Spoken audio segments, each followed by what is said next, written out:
10, or at least the end of week 10, and then finals week, just go, do your thing, have a good time, and enjoy your summer. So, last lecture. We've covered a lot of ground. 10 weeks, not that much time. Still, it seems like we've covered a lot of topics. But we haven't covered everything. I mean, we haven't covered every question we could possibly ask. So, I want to do something a little bit experimental. Do you have any questions about things we didn't cover? So let me explain where this comes from. Sometimes Tom Bradbury and I give seminars for couples, where we try to, share some of this wisdom with actual couples. And at the end of the seminar, we say, do you have any questions that we haven't talked about? Any questions about things, not advice, not personal advice for you, but questions about relationships that we've written a whole book. We didn't talk about everything in the book. So I want to know, is there something that you're wondering about? Because this is it. This is the last lecture. There ain't no more. So this would be your last chance to say, since I'm in a class on intimate relationships, there is this thing that I've always been wondering about that we never talked about, I didn't see it in the book, maybe I know about it. Maybe I don't. In which case there'll be an awkward silence and everyone will laugh. But this is an opportunity to stump me, an opportunity to get questions answered. Now I have a prepared lecture, and I'm going to give it. But before I do, I just want to give you one last chance. There's nothing else on the slide. It's asking you, do you have any questions for me about intimate relationships before we finish off this class? Yes, David. How do antidepressants affect selecting a partner? Wow. I have no idea. The question, let me just phrase the question, is how does presumably taking antidepressants affect selecting a partner? And I don't know. It's a great question. I will answer it obliquely, only by saying that I have a colleague who's doing research on a related question. And her question is, how does taking the pill affect selecting a partner? Here's how she's thinking about this. She says, it turns out, we didn't talk about this a lot in this class, but there's good research that shows that women's mate preferences change over the menstrual cycle. There's actually a lot of evidence for this. That women desire different things in a mate when they are ovulating than when they are not ovulating. Now, most women would probably deny this, but there's a lot of good experimental evidence that takes women, college students like yourself, into the laboratory, measures exactly where they are in the ovulatory cycle, and then asks them, what would you like in a mate? How much are these qualities important to you? From these pictures, who would you like more? And what they find is that the same women, or when women are sort of quasi-randomly assigned, in other words, they're selected not on the basis of where they are in the menstrual cycle, and we just sort of measure where they are. Women who happen to be ovulating are more attracted to men who are large, men who are more masculine in the face, have more of a square jaw, and sort of a little bit more aggressive, than women who are in a different phase of their ovulatory cycle. This is Dr. Marty Hazelton who's doing this work here at UCLA. So her theory is that during ovulation, women are acutely sensitive to issues of genetic fitness. What follows there is that if you're attracted to a man while you are ovulating, that man may well be genetically more fit than other men. You might be sensitive to things that you're not even consciously aware of, like how that person smells. And there's some research showing that the smells that women find attractive when they're ovulating are the smells of men who would make actually a good genetic fit. It follows from that any chemical that you might be taking on a regular basis to prevent pregnancy that interferes with ovulation will also interfere with the ability to sense genetic fitness in a partner. It follows too that should you then marry that partner that you selected while on the pill, and then you decide, now we're married, hey, let's go off the pill and try to get pregnant, suddenly you'll be sensitive to issues that you were not sensitive to while on the pill. And should newly sensitive, you realize, hey, this person is not attractive to me anymore. That would be a threat to the relationship. In fact, she has shown that in the United States, this is just correlational data, but she has new analysis showing that as the use of the pill went up, divorce rates also went up. Kind of neat. The implication of all this, which is all, I'm just cutting edge stuff, is that the chemicals that we take during the mate selection phase may well affect the quality of the mate selections that we do. That's not a direct answer to David's question about the effect of antidepressants, which I know nothing about. But it did give me an excuse to talk about something that I do know something about. Any other questions about things we didn't talk about in class that are related to intimate relationships? This is your chance and your final one. Micah. I know that we've addressed the fact that most couples seek tertiary prevention once their relationship is already in trouble. Is it a good idea for a couple who aren't having problems to see like a moderator or a therapist to discuss small issues? Micah's question is, we know from a couple lectures back that most couples don't seek outside intervention until they have serious problems that are entrenched and difficult to solve. So Micah's question is a value judgment that he's asking me to make, which is it a good idea for couples while they're still happy to seek out maybe a moderator or an outside observer of the relationship? And my answer to that question, which is a fair one, is to not go that far and say, oh, I think that all couples, even happy couples, should necessarily pay to see a therapist. What I would say is that happy couples should make efforts to invest in the relationship in ways that will help them stay happy. There are many ways to do this, though. We talked in class about how primary prevention for couples, in other words, programs that are given to couples to help prevent the development of problems. Those programs take many forms. Books, videos, weekend retreats for couples. Not all of them are kind of the therapy model for happy couples. I would say that it probably is, at the very least, fun for happy couples to do stuff like that. To think actively about the relationship. That does seem like a good thing. I cannot say, with evidence behind me, that couples who do that do better, because there's a huge selection effect. Turns out the couples that are A, happiest, and B, the most into their relationships are the ones that are more likely to enroll in those kind of programs. Well, they do better, but it's not clear that the programs have an incremental effect over the qualities that brought them to the programs in the first place.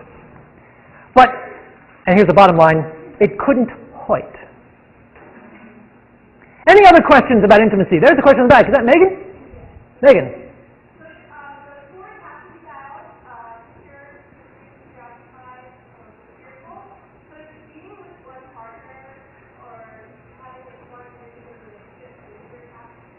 Megan asked a question about attachment theory.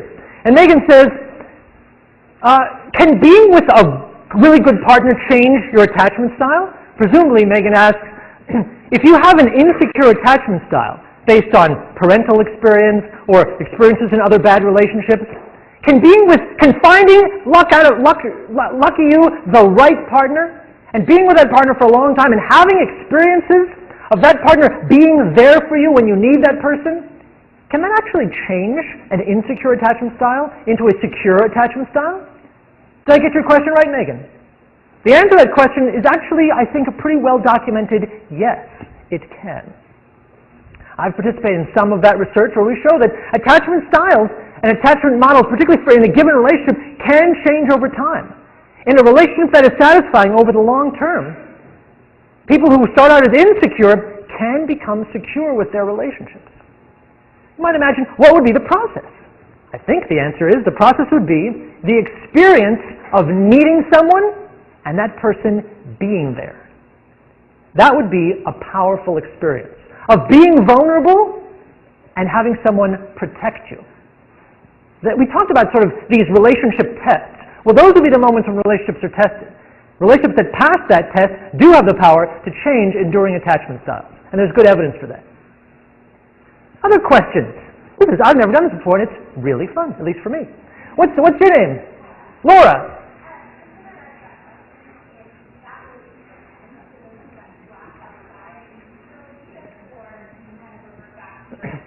Laura follows up on that question and says, well, if that relationship should end, would the effect of any attachment style changes last and persist to another relationship? I think it would have to depend on how the relationship ended.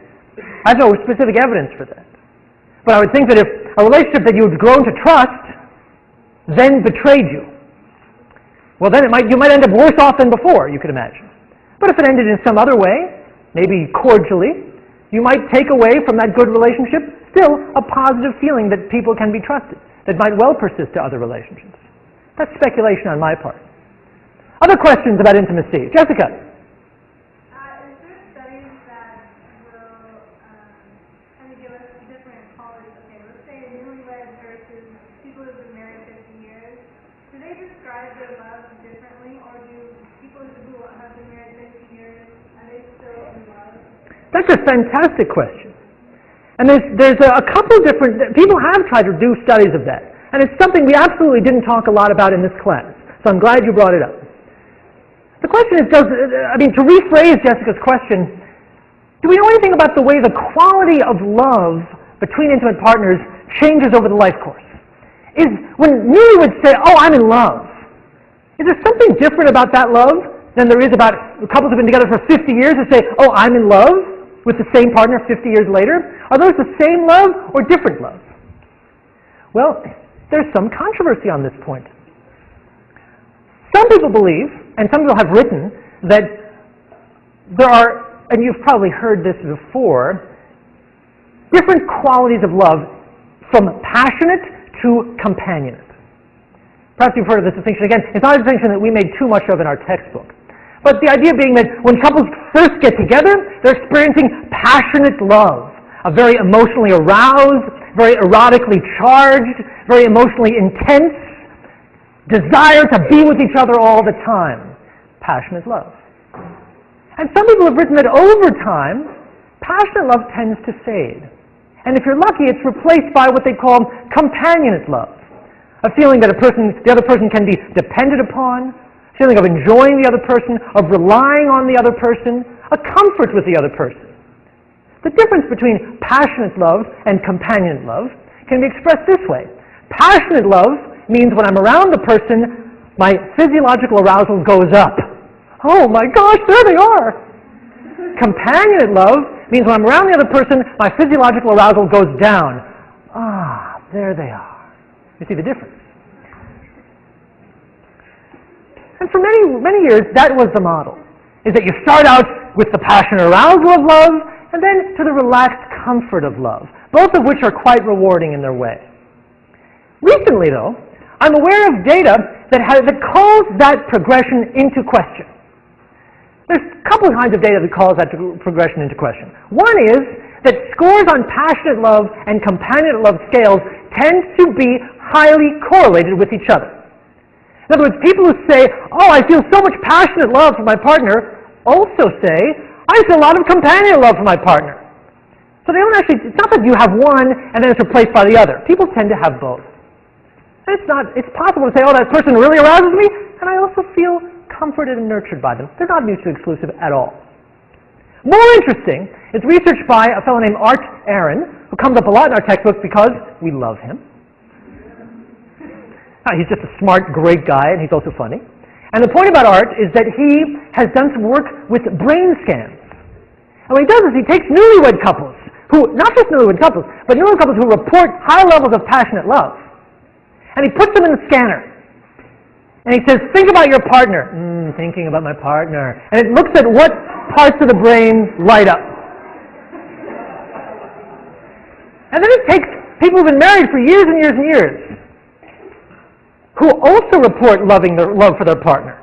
And he puts them in the scanner and he says, thinks about your partner. And they say, I'm thinking about my partner.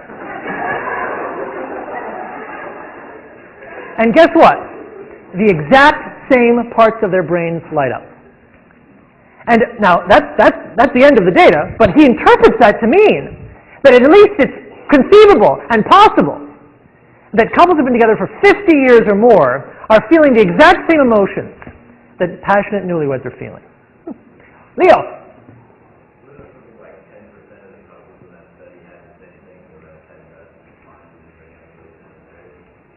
Are you, I don't remember. I mean, so Leo says, wait a minute, he's questioning the details of the study, and I don't remember the details of the study. Other question? Is it Kathy?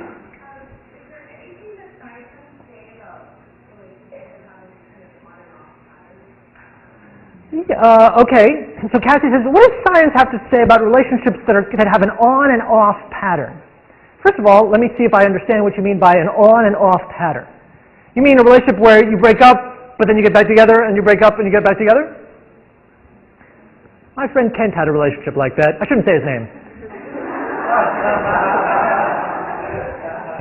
But yeah, we know people like that. So you know a couple like that where they keep breaking up, but they still end up together, and they get together, and they think this time it'll work, and they break up. Science has two things. I know two kinds of data that bear on that kind of phenomenon. Here's one. One is the thinking of a fellow named Kurt Lewin, the godfather of social psychology. And Kurt Lewin had this to say about the force of negative and the force of positive things. What he said is this. An object has elements that attract us and elements that repel us. You can imagine a relationship might have elements that attract us and elements that repel us. And he says, and those forces get weaker as we get more distant from the target, from the source. But, he says, the force of negative weakens more quickly than the force of positive. What does that mean? Let me translate that into English. If you've got a person that gets inside your skin and drives you a little bit nuts, there's things you love about that person and things you can't stand about that person. The closer you get to a person, the more strongly the negative stuff affects you. But as you get farther away, the power of the negative weakens, but the power of the positive stays stronger at a greater distance. So when you're close up, you're like, oh, you irritate me, I must leave you. And when you're over here, you're like, oh, but you do have that cute thing that you do. It's harder to remember the negatives when you're far away, at least in that perspective. So that kind of, to the extent that he's right about the effect of distance on positive and negative forces, that would partly explain some people who are trapped in this approach avoidance kind of relationship. But there's another line of data that bears on that phenomenon, and it's from attachment theory. And it says there are certain attachment styles that are more likely to find themselves in that kind of relationship. And what attachment style do you think it might be? Not secure, but insecure. In fact, specifically the sort of anxious, ambivalent, now known as preoccupied attachment style. The idea being that being with you is intolerable. It's too irritating, we don't get along, but I can't let you go. I can't actually just let you go because I'm preoccupied with you. There's some part of me that needs to win you over somehow. That approach avoidance conflict is more likely to happen in people with insecure attachment styles. People who are secure, they'll think, I can be loved, and the world is lovable, will go out and find someone that they can get along with better, and they know they're comfortable that they'll do it. On and off relationships tend to happen between people who have some doubts about one or the other side of that equation. Either, maybe I'll never find someone that I get along with as good as I get along, as well as I get along with you, even though we don't get along that well. So attachment style has been linked to that phenomenon as well. Daniel.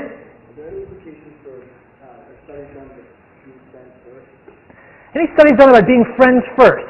That's a great question. So Daniel's like, what about, does it affect how a relationship develops if you were friends first? Boy, you'd think it would. I'll tell you the short answer is I'm not aware of great research on that topic. It may be there. I'll tell you also that in my own data on newlywed couples, every single study I've done, and I've done, I don't know, plenty, I always ask, were you friends first? And I've never analyzed it. So it's waiting. The data are there, right here in my back pocket, but I don't know the answer yet. Now I'm going to go back. I have to go. Daniel, you've lit a fire. What else you got? What else you got? Micah. I have two questions. One of which relates to the class, and one which doesn't really. So can I ask both? Ask one, and we'll see what happens. In the class, I read in the text. I think we discussed in the class too how as people age, as in the older population, the term that was used to describe these people's emotional capacities is that they were emotional experts. And I really like that term. And my question is, what can a young person do to become an emotional expert more rapidly? Well, what can you do to become an emotional expert? What can you do to be good at relationships? Well, I don't want to be flip, but I think that this class contained a lot of wisdom along that score. That paying attention to the issues we've talked about, the sort of behavioral, cognitive, emotional, individual, and contextual issues, that's probably a good step. In fact, to be even more flip, I would say taking this class is probably a step in the right direction. At least I'd hope that it would be. But I mean, there was too many detailed things that I think are part of emotional expertise. But another part of emotional expertise is simply recognizing that not everything is in your control. Even if you know everything, memorize it, and even if you've written the book yourself, doesn't mean you're going to be perfect every minute. Let me get someone else's. Anyone? Was there a question? Melissa? Yeah, I have a comment on that. A comment? Yeah, on what you said is that I'm in a relationship. I live with my boyfriend, and Actual relationship experience speaking here. and I've been trying to apply these things to my relationship, and it's been really working. So I would call that a testimonial. So Melissa says that she's actually been trying to apply techniques and thoughts from this class to her relationship, and she discloses that it seems to be working, and obviously I couldn't imagine a more flattering and pleasant thing to hear. Thank you for sharing that, Melissa. All right, you know what, let's keep going. What's your name? What's your name? Elise. Elise. Is there a difference in relationship satisfaction between couples that have kids close in age versus far apart in age? That's a good question. Elise asks, does it affect the parents' relationship, does the distance between their children in age affect a parent's relationship satisfaction? I don't know. I really don't. It's an interesting question. It seems easy to measure, but I am not aware of data on that topic. But I can speculate a little bit, and I would say that parents who have had a kid, wait a long time, and are still willing to have another kid must be pretty happy. I wouldn't know if that was a causal effect, but it would seem that having a big distance in age would be, perhaps for some